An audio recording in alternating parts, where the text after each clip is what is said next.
At some point on June 28th of 2024, did you make contact with Isaiah Chance? Yes. When did you make contact with him? Approximately 1 a.m. on June 28th, 2024, And why did you make contact with him?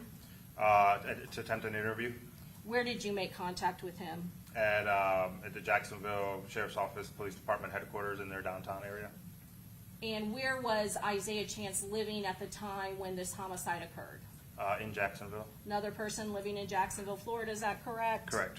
Okay. So you responded up to Jacksonville in order to do an interview with him. Yes. Where did the interview take place? In an interview room at the police station. Okay, the Jacksonville Sheriff's Office. Correct. Was the person known as Isaiah Chance, was he read his Miranda rights? Yes, And did that interview, was it recorded? it was. Approximately how long, how many times was he interviewed? Twice. Okay. And the first interview, how long did that interview last? 2 hours and 13 minutes approximately. Okay. And did that span go into another day? It started at 1 a.m. the 28th and went into maybe 3 a.m. Okay.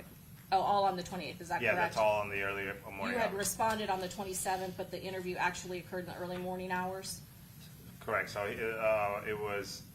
he was detained late 27th. We did the first interview early 28th, and then the second interview was late 28th. So I left and then came back. Okay. And let's start with the first interview. You said approximately how long was that interview? 2 hours and 13 minutes. Who was present with you? Detective Aaron Campbell. When you are interviewing him, is there anyone else besides you and Aaron Campbell that are present in the interview room? No. Is it video recorded? Yes.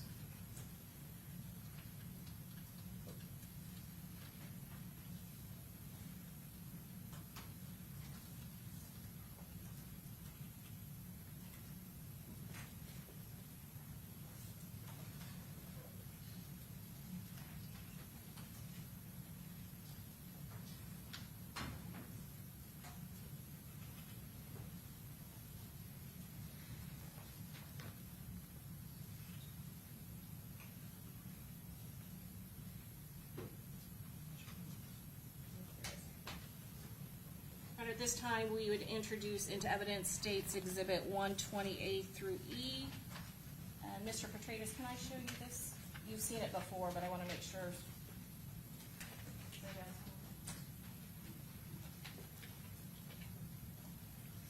At this time, we would introduce into evidence States Exhibit 120A through E. Any objection? No objection. Okay, okay, admitted.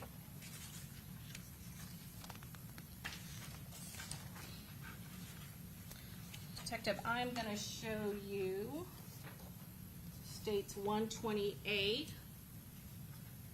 What is this a photograph of? This is a photograph of Defendant Isaiah Chance when they first brought him into the interview room. Is this a still photo from the video that was recording in the interview room? Correct. And is it date time stamped when it occurs? Correct. And is this when it is beginning? No, so this is when he was first detained or put into this room. It's 8 p.m. on the 27th. I don't get there to start the interview till like approximately 1 a.m. on the 28th. Okay. And then let me show you. Let me go to here. So that is when this, and actually, this is not your Detective Campbell, is that correct? No. This is Jacksonville, is that correct? Correct. I'm going to go to this 120B. What is being shown in 120B? So this actually, yeah, this would be when we're getting ready to start the interview. I apologize. Yeah. And what is the date and time reflected in this photo? 3:44 a.m. on the 28th. Okay. And again, is Isaiah Chance depicted in this still photo from the video footage? Correct. And who else is being depicted with the badge on his blue shirt? My partner, Detective Aaron Campbell. Okay. And again, now we have gone into June 28th of 2024, the early morning hours. Is that correct? Correct. And this is before you actually read him his Miranda rights. Is that correct? Correct. Then I also want to show you 120C. What is that of? So this is at 4:13 in the beginning of the interview where I'm present in the room as well. Okay. And again, Detective Campbell Correct. with Isaiah Chance. Correct. And then 120D, I'm sorry, this is the second interview. second interview Yes, we've yes. now gone into. And what's the date up here? So this is the next day, early morning hours of the 29th. Okay. And just going back to this first page. Again, second interview, correct? Correct. And all three of you are also in the next one, 120D. Correct. And in the second interview, you're showing him something? Yes. Okay, I'm gonna ask you about that in a second. Sure.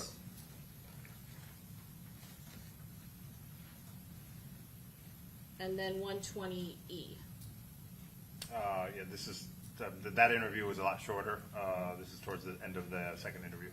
So there were 2 times, 2 dates that you made contact with Isaiah Chance, is that correct? Correct. Is Isaiah Chance, is he present in the courtroom today? He is. Can you please describe and point him out and tell us what he's wearing? Yes, he's the gentleman in the back row wearing a turtleneck and a gray jacket. Your Honor, may the record reflect that he's identified Isaiah Chance. The record shall so reflect. Now, you said the first interview that took place on June 28th lasted about 2 hours and 13 minutes, is that correct? Correct. You read him Miranda. I did. Can you tell the jury what the Miranda rights are? Yes, so the Miranda rights are constitutional rights. You have the right to remain silent. And so basically, we were required to inform a suspect of their rights before we try to obtain an interview from him. Also, does it inform him of the right to an attorney? Yes, a right to an attorney present during questioning, before or after, and the right to terminate the interview whenever they want. Okay. And a right to an attorney if he cannot afford one. Here's where it gets critical. The Miranda rights. This isn't just a formality. If those rights aren't clearly understood and voluntarily waived, anything said after, it could be thrown out entirely. So ask yourself, does he really understand, or is he just going along with it? Is that correct? Correct. And you went over all of those rights with the defendant, Isaiah Chance, is that correct? In detail, yes. Did he acknowledge those rights and indicate to you that he understood them? Yes, he did. Any issues with him being able to understand or communicate to you? No. Did he appear to be confused in any manner? Nope. Did he agree to speak with you? Yes, he did. During his interview, did he confirm that he has a phone and confirm his phone number? Yes. And what was his phone number at the time? His number, he gave me a different number, 904-844, but his phone number is 904 and 3. And did you later obtain phone records indicating that he actually was utilizing a different phone than the one that he provided to you in your interview? Correct. Now, I want to ask you about, you said the interview was 2 hours and 13 minutes. Can you tell the jury what he said during that time when he was with you in the interview?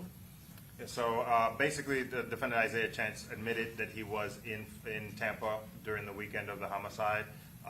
He claimed that he came to Tampa with his girlfriend and a person he referred to as his little brother, who he later identified as co-defendant Sean Gaithright. He said that he came down from Jacksonville to Tampa to have a weekend with his girlfriend. However, he couldn't give me any specific details on what locations he visited or what he did while he was in Tampa, other than they went to a McDonald's to eat.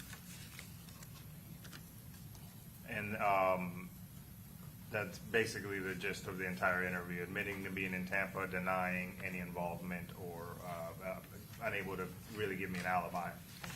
Does he, you say that he says that he admits to being with his girlfriend, is that correct? Correct. Was Alicia Andrews, was she also brought to the Jacksonville Sheriff's Office on that day? Correct. Did you also end up interviewing her on that day? I did. Was that also recorded? Yes. Okay.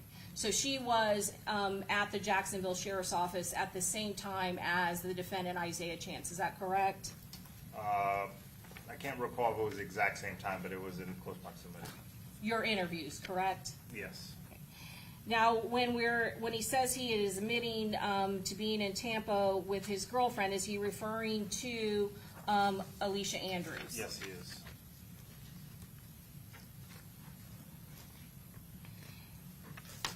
You said that he gave you a specific location where he ate, is that correct? Yes. Did he say that he was in Tampa with anyone else besides Alicia Andrews? Yes, with Sean Gaithright. Okay. Is Sean Gaithright, is that the name he gives you at the beginning of the interview? No. Who does he describe, how does he describe the other person that is with him? He refers to him as his little brother. And specifically, when he's referring to his little brother, is that the person he gives you as the owner of the car that he comes to Tampa from Jacksonville from? Yeah, I asked him how he got down to Jacksonville. He said in his little brother's car. I then asked him to describe that car, and he couldn't recall any details, apparently, about the car. And later on in the interview, does he personally identify who his little brother is? Yes. And who is that? Defendant Sean Gaithright. Did you confront him and specifically tell him what you were investigating in regards to what happened in Tampa? Yes, I did. And when you did that, did you specifically ask him for any sort of alibi where he was, for details for where he was specifically in Tampa when the homicide occurred? Correct. I asked him. He was unable to give me any specific details. He did say that he went to a club and spoke to a bouncer, however, decided not to go inside after the bouncer told him the price. Okay. Did he continue to deny any involvement during that 2-hour and 13-minute interview that he had no involvement in this homicide? Is that correct? That is correct. You said that the only other place besides McDonald's that he mentioned while being in Tampa was one club. Is that correct? Correct. And what did you say specifically about him? What did he give details about talking to a bouncer? I'm sorry, I think you said it. Yeah. No, I asked him if he went in the club. He said he did not go in the club, that he went to, basically spoke to a bouncer or a security guard at the front of the club, and ultimately decided not to go into the club. At some point, did you then keep pressing him about providing you information as to where he was in Tampa? Yes, we tried to lock down a timeline or something that would help us prove where he was at, and he was unable to give me any specific details. Other than the McDonald's and some club where he approached a bouncer, any other location where he was while he was visiting in Tampa, Florida? I asked him where he stayed at. He said at a house. I asked him if it was an Airbnb. He said he did not know if it was an Airbnb. He said that he didn't book an Airbnb, and that Alicia Andrews didn't book an Airbnb, so he didn't know what the house was. And when you specifically asked him about his little brother, Sean Gaithright, did you ask him how he knows Sean Gaithright? Yes. And what did he say? That they're friends. Okay. Did he mention of how long he knew them, how long he knew Sean Gaithright? A long time. At some point in the investigation, had you been made aware of a search warrant that had occurred from the Jacksonville Sheriff's Office at the home of Isaiah Chance? Yes. And were you notified of evidence that was found in the home of Isaiah Chance that was relevant to your investigation? Yes. In particular, were you notified that there was a poster of a bully down sign that was related to bully gang and kind of a dish to bully gang based on information from the Jacksonville Sheriff's Office? Yeah, specifically a poster with the bully down logo, the fist with the thumbs down inside of Isaiah Chance's bedroom was found. I confronted him during the interview about that poster. And what did he say about the poster? He kind of laughed it off and didn't give much detail, like he avoided going into detail about it. Did you specifically ask him about the victim in this case, Julio Fulio, and his knowledge of Julio Fulio? Yes, I did. And what did he say when you asked him about the victim, Charles Jones, and Julio Fulio? He acknowledged that he knew who Mr. Jones was, and claimed that they were cordial. They weren't friends, but they were cordial. Tried to suggest that there were no ill feelings between him and the victim in this case? Yeah, he specifically referenced Spaces conversations on Twitter that would prove that him and Mr. Jones are cordial. So he admitted to you that he did have contact with the victim on social media, is that correct? That is correct. And here's a question that changes everything. If he was really just there for a normal weekend, then why can't he remember anything that proves it? Because sometimes, what's missing tells a bigger story than what's said.